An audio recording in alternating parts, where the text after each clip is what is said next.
For me, music wasn't just like a hobby. I had a very tough life growing up. There was a lot of pain and loss and surrounded by death and addiction and abuse. And when I was really young, I was isolated most of the time and I didn't really have a voice. So I kind of started to become silent when I was very young. And I wouldn't talk. And when I did talk, I would stutter terribly. So I would not talk more. And so the only outlet I had was to write. And I felt like that was my only way to breathe and to keep living, was to write all these things down because I didn't speak. And so when I taught myself how to play the guitar when I was 9, it was kind of like putting poetry to music, and it was like this new kind of magic that I had made, and it literally saved my life because I remember being 8 years old and our whole house was like a pharmacy and I had access to every type of pill that could have killed me. And I remember holding all these pills and being like, I don't want to be here. I can't deal with this anymore. I don't want to have this pain anymore. And I just remember the feeling of creating music for the first time, and it was like falling in love.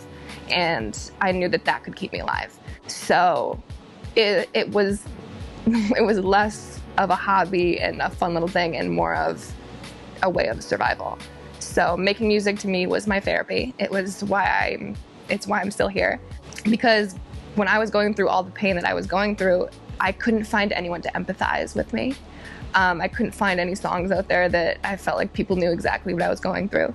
And when I decided that I wanted to make this my life, my main goal was I want to be able to create something that will connect with some little girl out there who felt exactly like I did. It was kind of like a promise that I made, that because for me, I had a lot of guilt because I lost my sister to cancer and I couldn't do anything about it. And I made a promise to her the night that she died that even though I couldn't save her life, I would be the angel who saved someone else's life. And I knew that doing that my way was through music. That's why it's so important to me.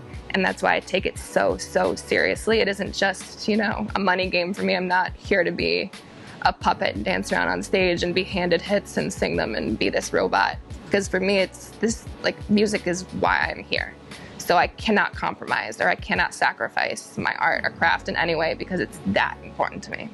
You gotta grind like the boys do. They stay in the studio for days. I do 12-hour blocks in the studio now. You gotta have that hustle. He was like, all right, I see what you did with this song, but can you do it again? He was like, can you do it again? Can you, was it a fluke? I'm like, come on, man. You're disrespecting me right now.